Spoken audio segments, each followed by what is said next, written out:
Hello everyone and welcome back for video number 5 in solving systems of equations. Here we're going to be solving a linear system using elimination. This is going to be example 1 and then the next video will be example 2. I know you guys are excited to see this, so let's get started. Here we have a new system that we've not used before.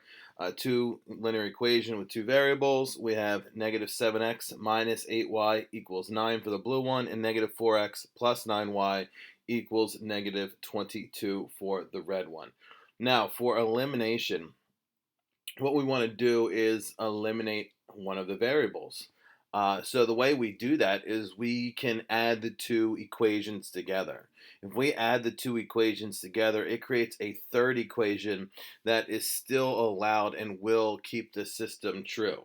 Right? So this is something that we can do in order to solve this system. Now, the whole point of adding the two equations together is so that we can eliminate one of the variables. And the way that we do that is by making the coefficients opposites of each other. If I add 5 with negative 5, I get 0. If I add negative 6 and 6, I get 0. So we need the variables to be opposites of each other. Now, if we're taking a look at this, we can see that none of them are. I have negative 7x's and negative 4x's, and I have negative 8y's and 9y's. These are not opposites. And so I have to be able to do something to make them opposites of each other. And the tool that I have to do this is I can multiply the entire equations by a number. And not only can I do that, but I can multiply the two equations by different numbers. So I can multiply the blue equation by one number, and I can multiply the red equation by a different number. And that's what I'm going to have to do here.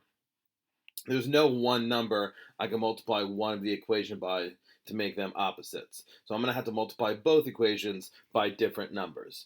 I can get rid of either variable. If I wanted to, I can get rid of the x's here, or I can get rid of the y's. I'm going to choose to get rid of the x's just because they are first, but it doesn't really matter either way. So in this case, what I need to do is make the x's opposites of each other. In this case, I'm going to use 4 for the first equation. I'm going to multiply the first equation by 4 because that's going to give me 28 or negative 28 for the first equation. And then the second equation, I have to multiply by 7 to get 28 again. Now, if I do this, both x's will be negative. So I need them to be opposites of each other.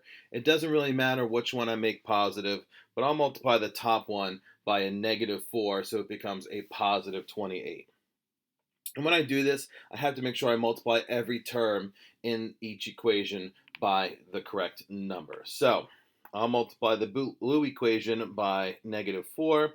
Negative 4 times negative 7 is 28x. Negative 4 times negative 8y is plus 32y. And negative 4 times 9 is negative 36. And so that gives me a new blue equation. And I'm also going to multiply the red equation by, in this case, 7. So negative 4x times 7 is negative 28x.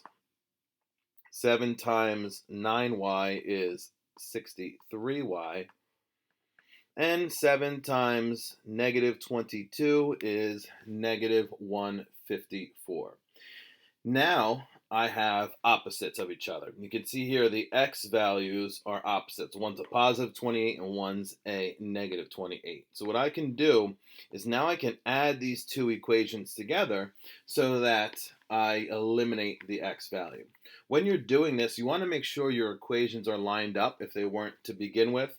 I want to make sure that the x's are over top of the x's, the y's are over top of the y's, the equals are lined up, and the constants are lined up. Everything's lined up, so when I add them, I'm going to add each of the terms going straight down. This first variable, x, 28x minus or plus negative 28x is 0. I don't need to write 0x or 0, so I'm just going to really cross those out. If one of your variables didn't cancel, you did something wrong here, so that's something to look out for. But the y's could have canceled and the x's could have added. It's up to you. Here I'm going to add the y's. 32y plus 63y is 95y equals, and negative 36 plus negative 154 is negative 190. Okay? And now I want to solve for y using this equation I just created. We technically created really a third equation for this system. That's still legitimate, so I'm going to solve this third equation by dividing both sides by 95, and we get y equals -2. And now what I want to do is I want to plug y into one of the equations to find x. I would choose either the blue or red equation before we multiply by them by a number, just because it'll be smaller numbers to work with. It really doesn't matter which one you choose. I'm going to use the blue one just because it's on top. It shows up first, and I like blue more than red. So let's go ahead and plug in y as -2. So I get -7x minus 8. Again, y is -2, so I'm going to get rid of y and substitute -2 in its place, equals 9. And now I need to solve for x, so I'm going to go ahead and just follow order operations and simplify things down. So the first thing I'll do is multiply the -8 and the -2, and that gives me plus or positive 16. And then I'll go ahead and subtract 16 on both sides. And that gives me -7x equals -7.